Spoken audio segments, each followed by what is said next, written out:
It's just fascinating. The whole universe is speaking in patterns. It's a beautiful thing, really, isn't it? From pyramids, Mayans, Egyptians, even symbology today. Mhm.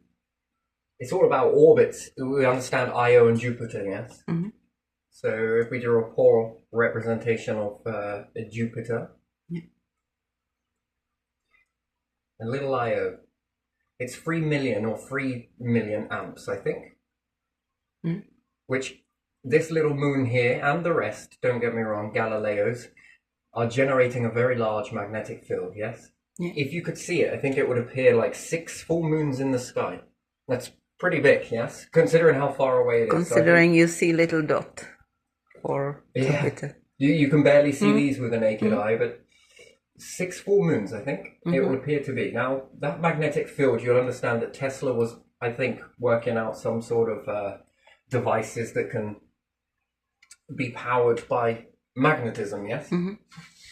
See, the problem with that on Earth, it becomes a risky thing. There's a fine balance to everything, really. And then we look at plants. What's their symbology? What are they trying to teach you? And everybody, it might just be mundane, that they're just plants, they don't know what they're talking about. You know, and it could just be coincidence. But there again, coincidences like this just, they stick out. The whole symbology of the plant is fascinating. So, and pyramids. Yeah. Mayans and yeah. We come to a modern understanding today that we call it science and stuff, yes? Mhm. So when we understand these little tiny moons are perhaps driving Jupiter's magnetic field and its metallic core, what keeps it so hot? It receives, basically, it gives out more heat than it receives from the sun. So that tells you of internal, yes? And with this internal, you look at your own planet Yeah. and Earth, yes? Yeah. So the moon is moving away slowly but surely. So I wonder if we're seeing a depletion in the magnetic field. Mars had a moon, remnants, Phobos, Deimos, and then you've got the belt that's between Mars and Jupiter, which if you collected it, you're going to fall anyway. Well, I don't think that was quite enough.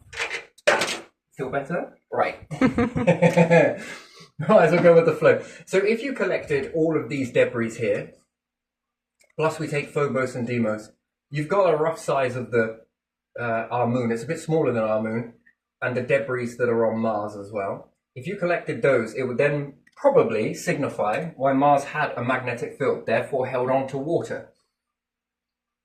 I think there was one scientific study that I see many years ago. I can't quote who it was. I just come across it.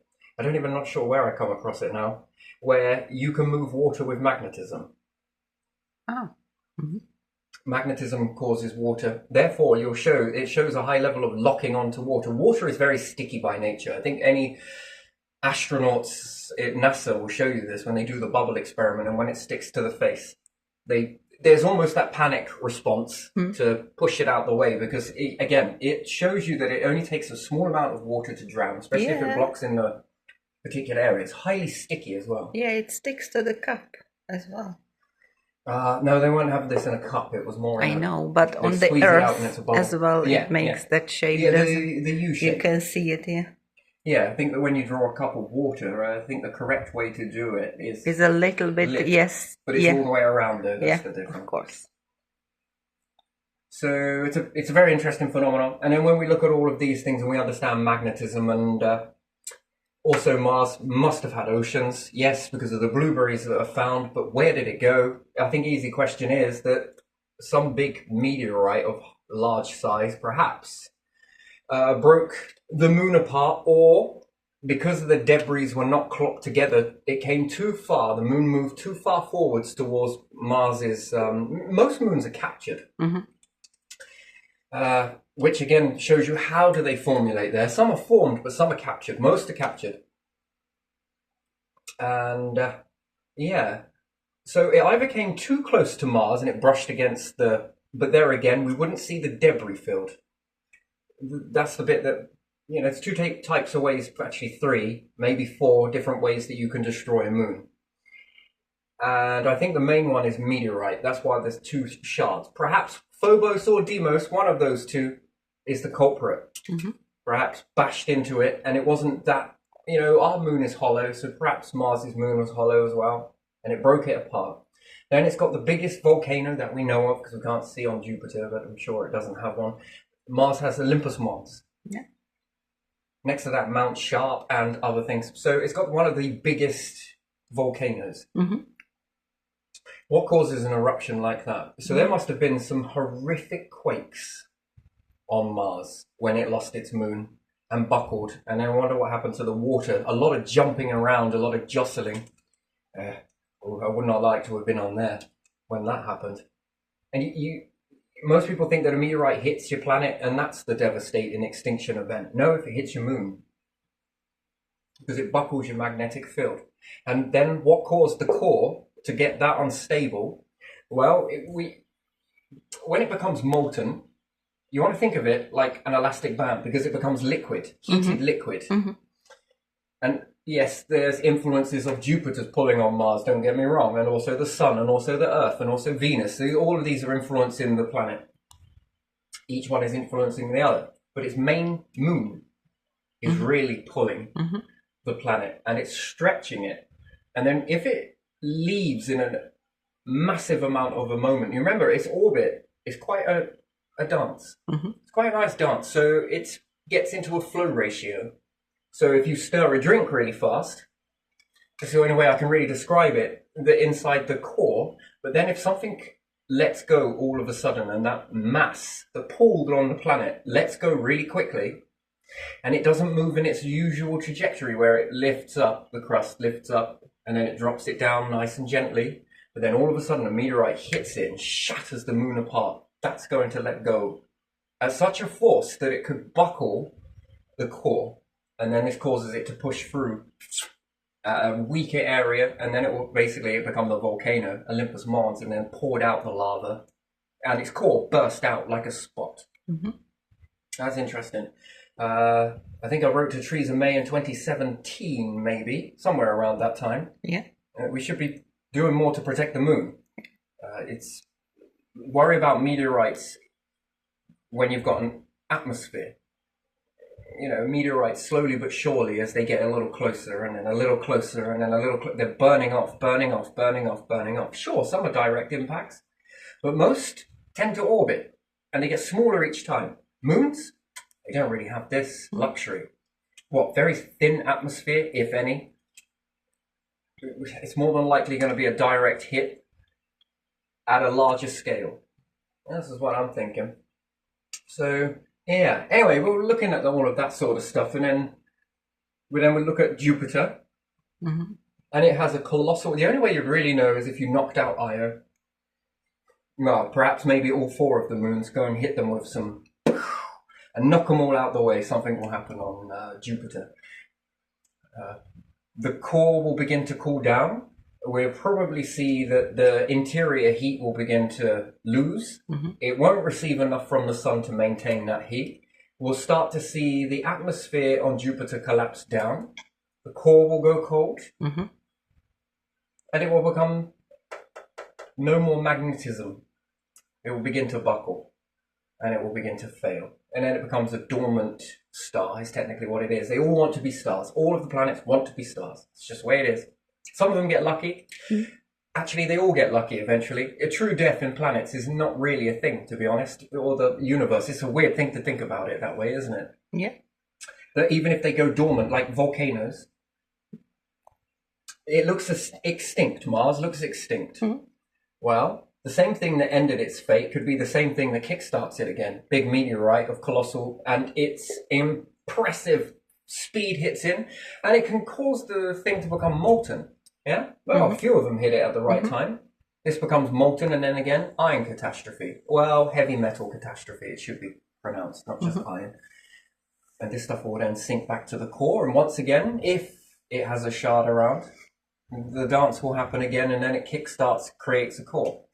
If it has moisture on there, depending on what the meteorite brings, it'll create an atmosphere. If it cools down, cools off, it will begin to shrink back down. And perhaps you'll get water on there. It will condensate due to the pressure and everything else and the right temperature.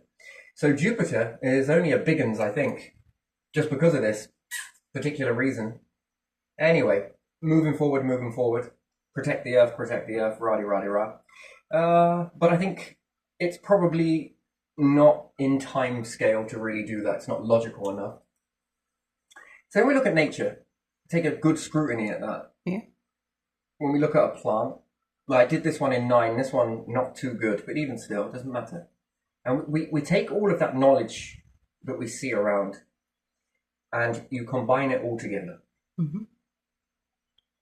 So what good would Jupiter be if it doesn't receive any energy from, it does receive energy from the sun, but it's nowhere near enough to sustain the internal heat.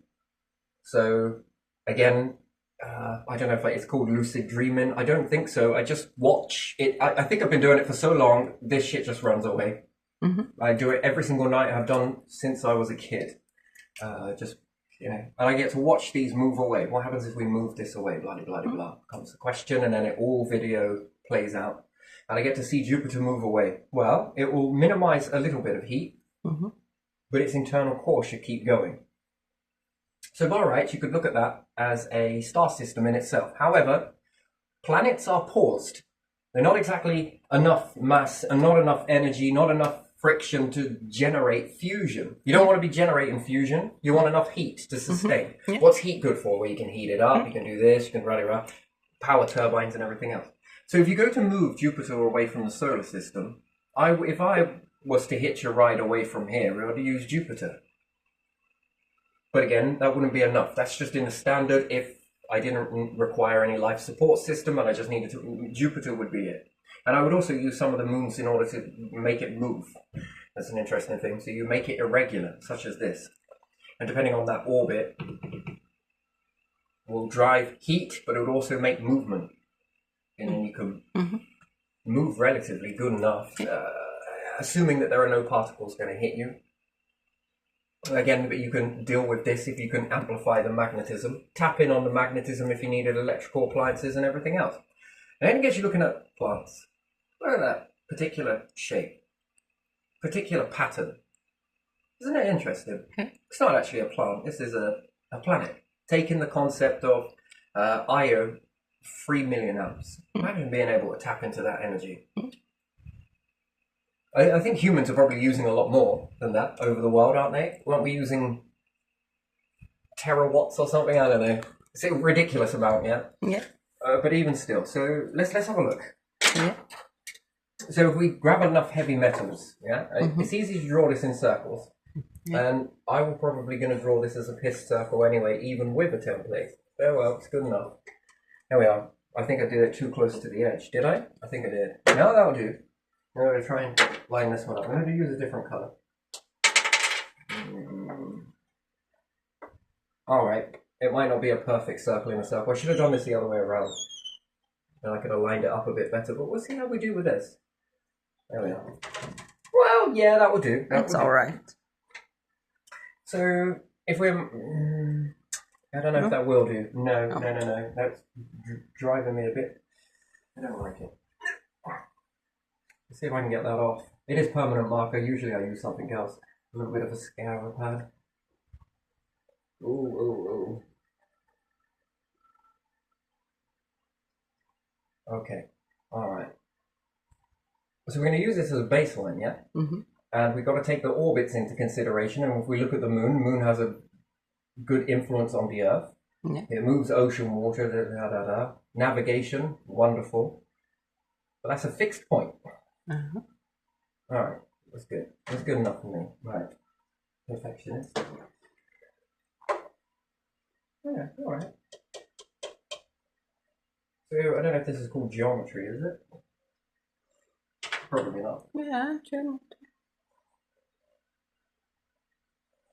There we go. Whoops. I think I still did that pretty poor. That's much better. That's much better. Yeah. And then if we're going to give it a core, we're going to heat it up. Okay, so we're going to find a load of metals in the universe, right? And then we'll move it near to the star, whatever it may take. And then it becomes very hot, yes?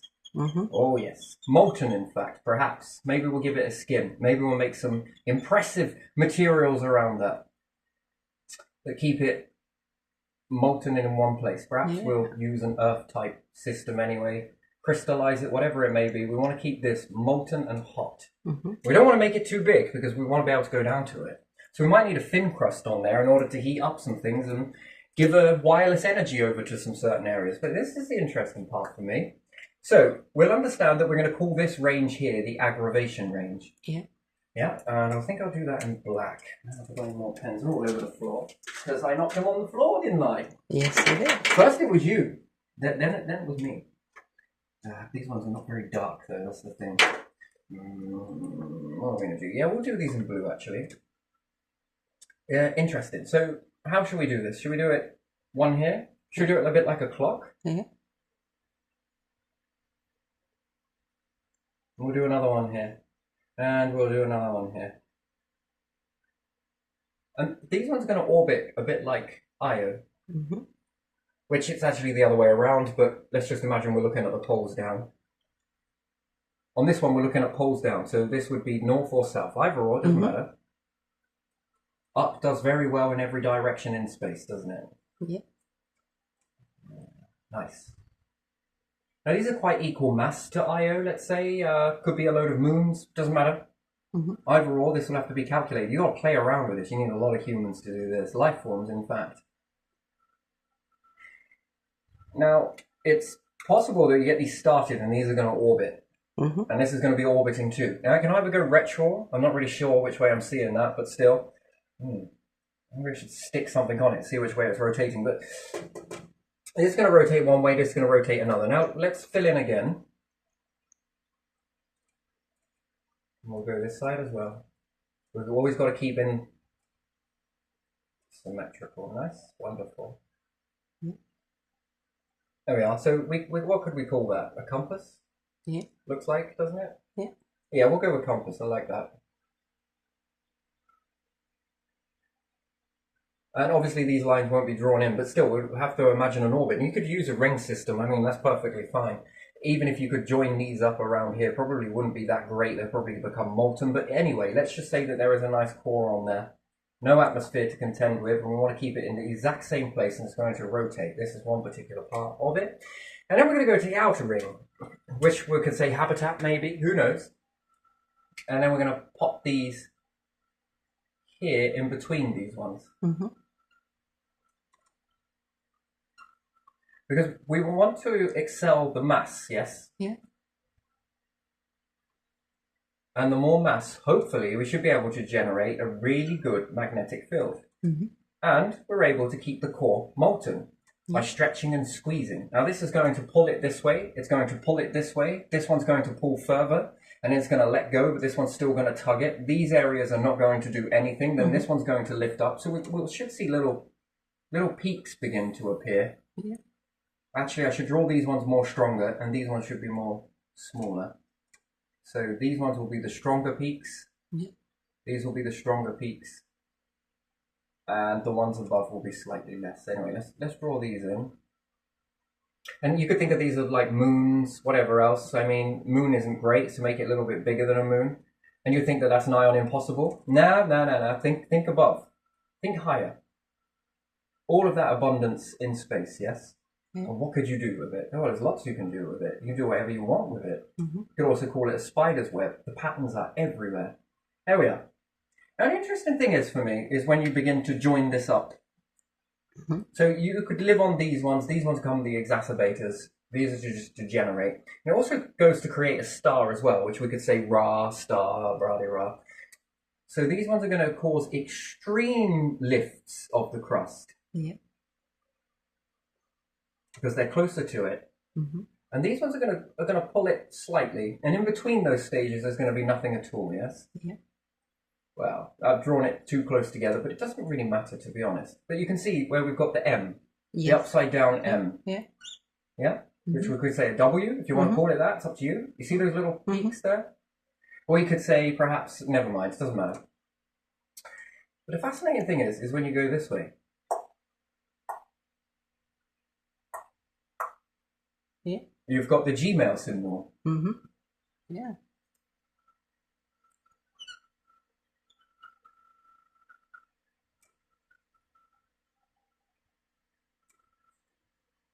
Coincidence? I think not. Anyway, let's keep going with this. Mm-hmm. But you've also got a plant. Sunflower. Yeah. Whatever you want to call it. Doesn't really matter. Look at that. Isn't that gorgeous? Mm-hmm. It is. Dream catcher? Yeah. Well, you capture dreams in this. It all depends on how you dream. Dream big. Dream big. Isn't that the American way? To dream big? That's what it's about, isn't it? Mm-hmm. I like that. It's all of this symbology, also reminiscent of a mandala. Egyptian pyramids. Mm-hmm. What else? What else do you want to call it? Sunflower? It's beautiful with this is the magnetic field that you can then begin to generate, which looks like a pair of lungs. Mm-hmm. If I go to draw that in. These ones you'd live on. What you would do with these ones is entirely up to you, resources and whatnot, might as well make use of that. It's a very interesting sort of pattern, and it's also very reminiscent to Dush. Dush? Dush? Dush? Dush? What's that symbol? Diamond. Yeah, I don't know about that. And you have two triangles on each other. Close to a pentagon, is it? Yeah.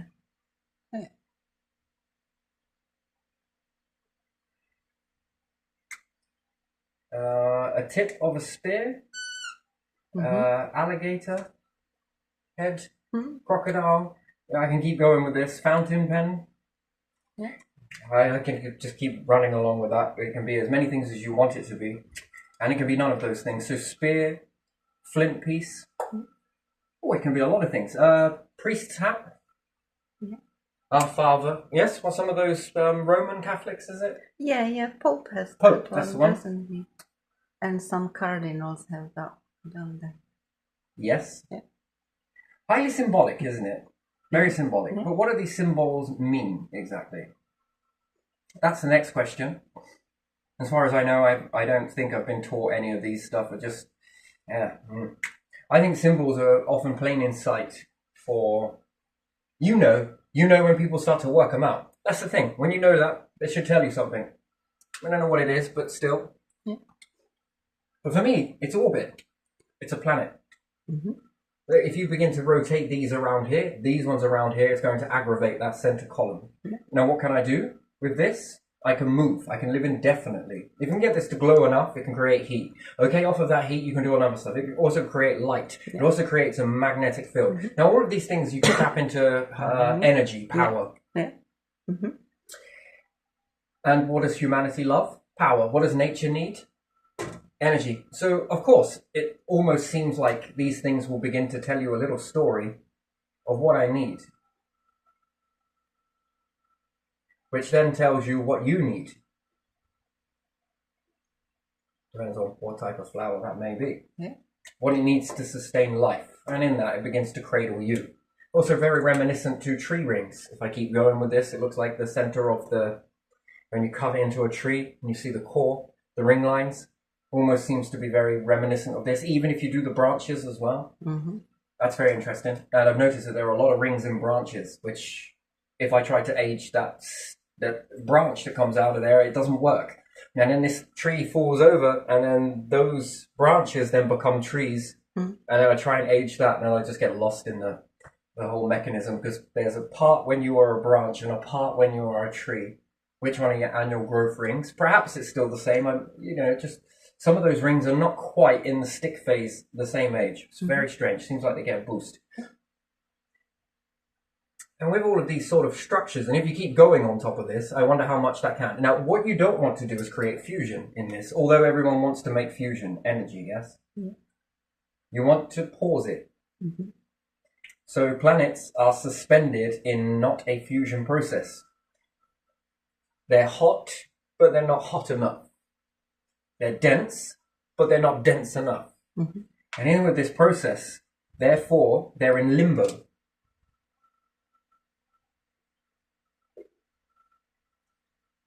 Limbo is almost close as long as your orbit, and that never stops orbiting.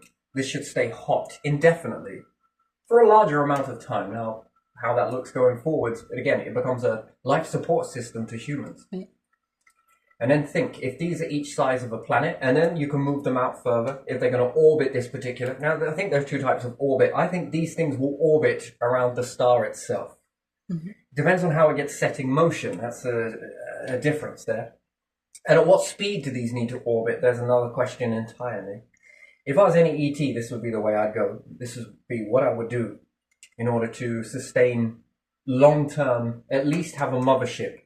And each one of these be the size of the Earth. You can see that you can go again and again and again. You can keep going. You don't have to stop there, because the further out you are, the less influence you're going to have. And then it starts making you think about stars, doesn't it? Doesn't it? Yeah. Does it make you think about stars? Yeah. What helps generate their magnetic field and everything else, and what keeps them going? And again, you can just... Compass, clock, you call it what you want. Yeah. Whoops.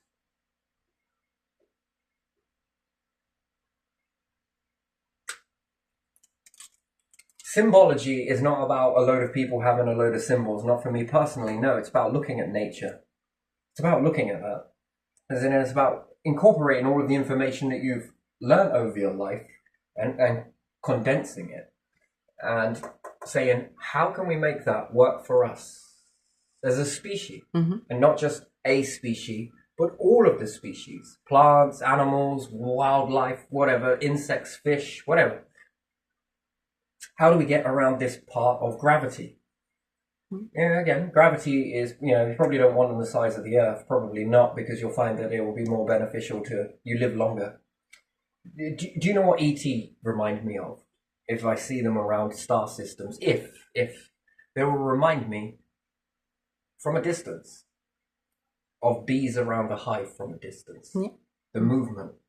It's a signature for life, isn't it? It's the signature. They would orbit. And the way that they would come in, they would get into certain position. It's very reminiscent to wasps. Wasps tend to assess from multiple angles. And you notice that they bounce. And then they have this lightning speed to them when they really want to maneuver. They confuse you because they seem very balanced and very... Now, I was once watching a wasp do this. Actually, a few of them. I'd gone past a piece of half-eaten apple. And up they go. And then they started bouncing. But I was also watching them too. They really confused them. And then when I moved towards them, they then switch up a mode. Because in this mode, it's reminiscent of the hoverfly.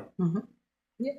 Which a hoverfly are easy to get, but they're not. They are. It's hard to explain it. But then if the hoverfly, you're used to this particular pattern, and then you go to get it, and then it starts moving super speed. And then it goes back to...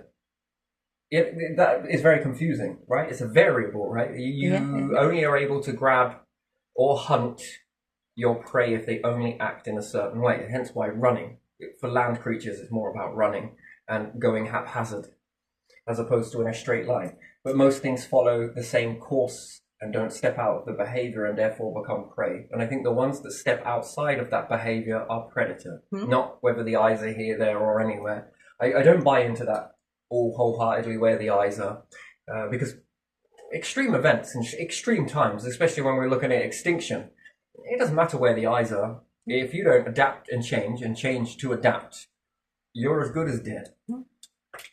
Not completely lost. The building blocks are still there, and again, it will come back as something else, because life just cannot have an empty void. It has to fill it. And there again, space is an empty void. This is the only place where we won't fill. But it's an interesting thing, to be honest. So, but once you're in that empty void, you'll expand into it. But you need to expand a lot of things. That's the... Anyway, so symbology. Weird, isn't it? Almost looks like Gmail. And then if we have a look at this a little bit more, you can do a lot more with it. I definitely recognize these symbols here, which then you could say it's a Santa Claus's hat. Yeah. You can do a lot with this. And then you can say this is a fox or a mole. Interesting, really. Not that they have this, but still the reminiscent there is... Then you can say alligator, crocodile, pen, spear. You can keep going. You can just keep going with this. And then what's it telling us? If we correctly read it, are these symbols for worship? Yes. But for what point? To hold on to these symbols to what? For what reason? until you're shown how to use them. Maybe you already know how to use them, or you've been holding these symbols and not understanding what their significance is until you are shown it. And it reveals. Maybe. I don't know. Who knows? It's an interesting sort of world, isn't it? But it's a magnetic field, which again becomes a protective mechanism, and it becomes a power source in its own right, doesn't it? If we do it this way. Who knows? Doesn't really matter. Either looks like a brain. Yeah. And you get the third eye. Mm-hmm. And again, when we look at the symbol of a brain, when we look at lungs, we look at the heart slightly off center. I should have drew these off center a little bit, but it doesn't matter. Do you see a brain? Yeah. Do you see an eye? Yeah. If I turn it the other way, would you see an eye? Would you also see, what else would you see in that? Lungs, heart? You could do a heart. Mm. Couple of kidneys. Yeah. You can keep going with this. You can get even more cruder if you want, but still, that's your prerogative. Don't you spit your prerogative at me, English. I like that. Anyway, so symbols. Space. It's too different. No, it's not. It's not. Putting in all of this stuff in front of us is what makes it difficult. Clearing away all of that. And I think there's two types of intelligence. One is a natural format of intelligence. Yeah. Two is what you choose to fill your mind with. And it's not what you fill your mind with, it's how you bring all of this stuff together. Mm-hmm. So, and compared to most, I'm uneducated, but educated in life. So there you are, there's a difference. Yeah, that's just my journey, and your journey might be this, because you might need that journey in order to achieve this. I need this journey in order to achieve that. It's not one shoe fits all. We're not Cinderella. Ew, try me, I'll fit the glass slipper. Oh God, you're a man! I know. Fairy godmother's power is amazing, isn't it? I don't know, whatever it may be in this particular story, but still. It also gives you a direction as well, doesn't it? And plants? Mm-hmm. What do you think plants know? It's just coincidence, right? Yeah, it's all... They know some geometry and some Geometry? powers. And, nah, they're coded. yeah, powers and structures, and I don't know how to call Not it. coded in a simulation. That just doesn't ring true. Not really, no. Because if it is, it would be coded for dinosaurs. If it is, it's done for fish. If it is, it was all things great and beautiful. And then the stars. I mean, it's more like the guarantee. Stars, you work well, you'll be back next time. Black holes, you work really well, you're coming back. They work so fantastically that they forever get this sort of... That's eternal. Mm-hmm. In these cycles, balanced at this particular ratio, back and forth like this, because the stars did a job, they're eternal existence. Anyway, technically, an inside-out star is technically black hole, isn't it? So, stars make black holes make the stars. Isn't that interesting? Yeah, it is. So, and plants. Plants have unlocked a lot of gifts. They have also been kept for most of the time. Mm-hmm. Throughout most of the ages.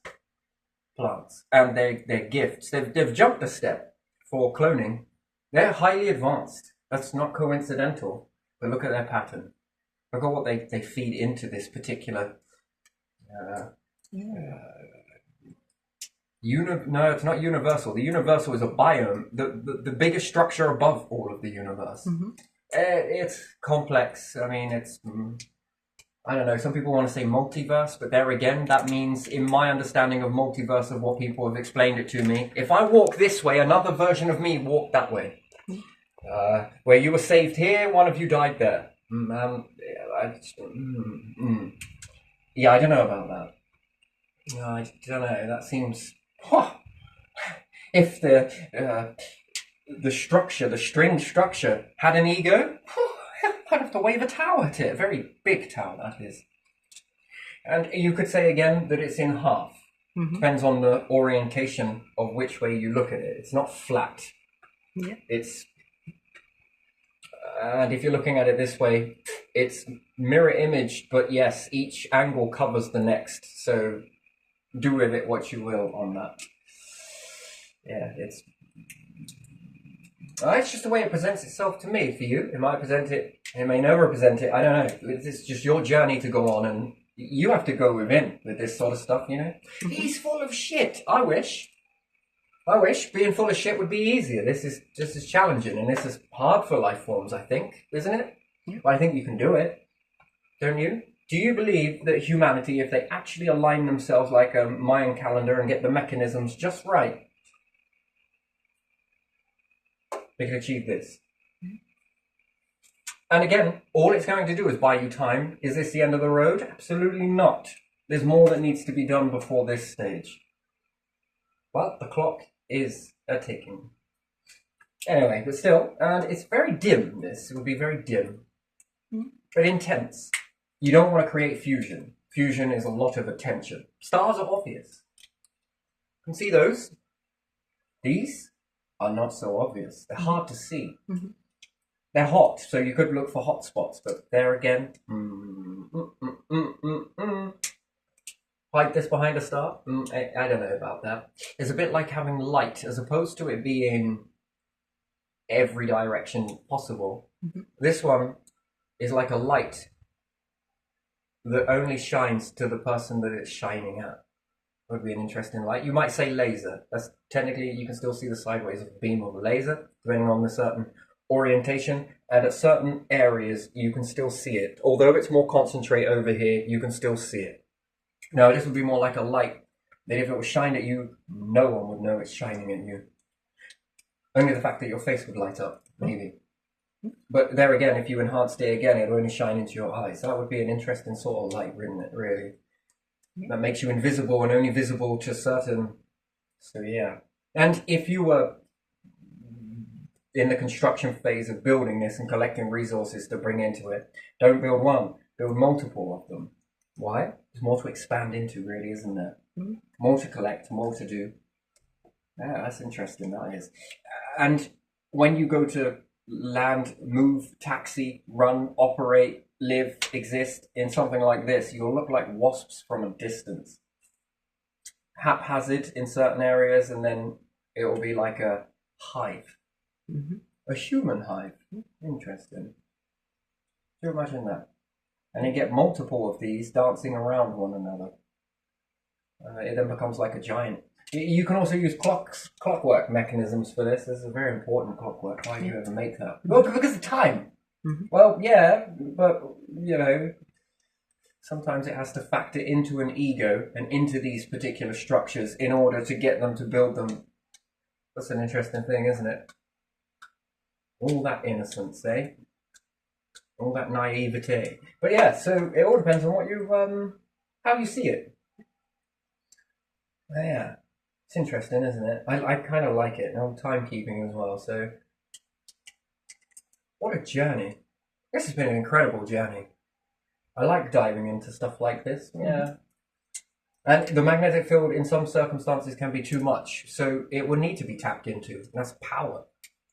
But it's also protection at the right ratio. And nature, I think, love it too. And you're the nearest object, so that's warmth. And again, if you can encase this, it's a bit like utilizing high statics around a bulb, an Edison, and rubbing this in space. I think this creates movement. It's an interesting thing, isn't it? I wonder where that's gone. But still, this one particular thing that gets you to see how possible, if that is possible and you were able to achieve that, okay, very dim, doesn't matter. And it looks like a rocket booster going crazy or whatnot. These things. It shows you this. That would be interesting. Dance that around the planet. How many of those could you get around a planet? That's if you needed a planet. You could bring the whole planet with you. But suspending fusion process. I know it's all about fusing and defusing, but somewhere along the line, when you suspend it, it creates a cycle inside the cycle. I mean, that would be impressive. To anything watching over or anything else. Now, that would create some leaning in. Yeah, interesting. And I'll be asking another question, if it's possible here, well, what else is possible? And then, how abundant is nature? Elsewhere, because it's already talking in a way that's not, it's not so easy to decipher, is it, really? If you lose it and forget about it, and it's passed on, little whispers. It's very risky, that is. So yeah, do with that what you will. But what's your pattern there? What do you see there? I see every animal fruit as well. Yeah, it is fruit. Yeah. The center of the brain, symbolic for brains. Especially with the Egyptians, we got them very fascinated with this. It's almost like they were more advanced than they appear to be. Really advanced. And again, you often ask these questions like Mayans, if they were still in existence today. How more advanced would they be? Where were they going with those little breadcrumbs? But out of perhaps jealousy, battles, and everything else, how much gets lost? Yeah. Information is precious. And then somewhere along the lines, you might ask Egyptians or Mayans, why would you keep that to yourself? And we don't know whether they didn't keep it to themselves and they passed it around to everyone and it was common knowledge. That then gets lost over the time because some might be like, no, we shouldn't be telling everybody this. Why not? Because, you know, my shoes aren't going to shine themselves. You could do it yourself, you lazy fucker. What's the point in that? You could do it for me, couldn't you? Anyway, I don't know how it all goes back in the past or whatever it would have been, but, you know.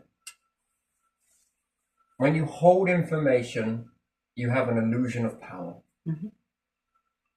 As long as that power is going in the right direction, not weaponized. I think it's an interesting thing. But anyway, so yeah, maybe I've got some weird help somewhere. I don't know. Maybe I have. I'm not aware of it, but perhaps, yes. It's possible, I suppose. Anything is possible. I won't overlook that. Whether here or there. But yeah, I think if you sit down with it, most people like to colour these things. I find that's the bit, when you look at that and you think, it's good. I think that the penny's going to drop soon, isn't it? You just assume that everybody sees it. Yeah, get there eventually, don't you? Pyramids, what else? Yeah, it's definitely pyramids. Certain numbers, compass, could be. Bullseye, dartboard. Weird dartboard, but still challenging dartboard. Try and get them in these holes, huh? I'm going to give you a whole new meaning behind it. Yeah. Arse end of a rocket.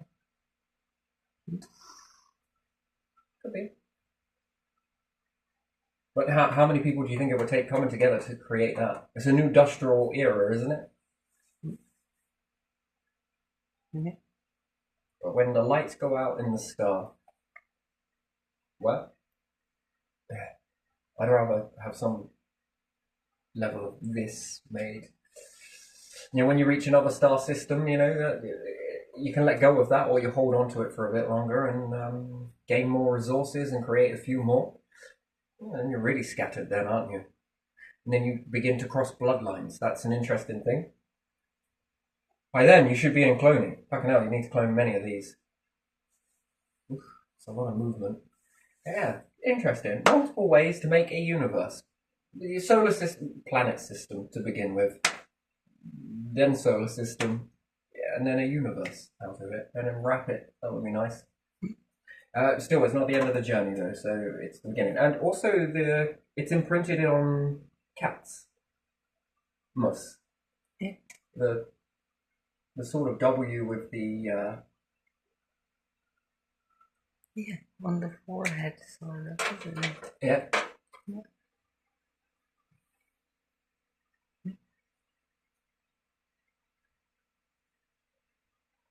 Yeah, it's fascinating. Do you like it?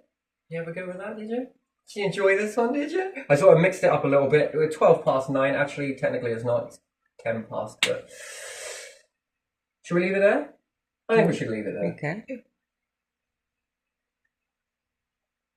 Coming in, open out. Coming in, open out. I mean, that'll really exacerbate it, won't it? Open and closing like a flower. Do with that whatever you will. But yeah, you know what? Gonna leave it there.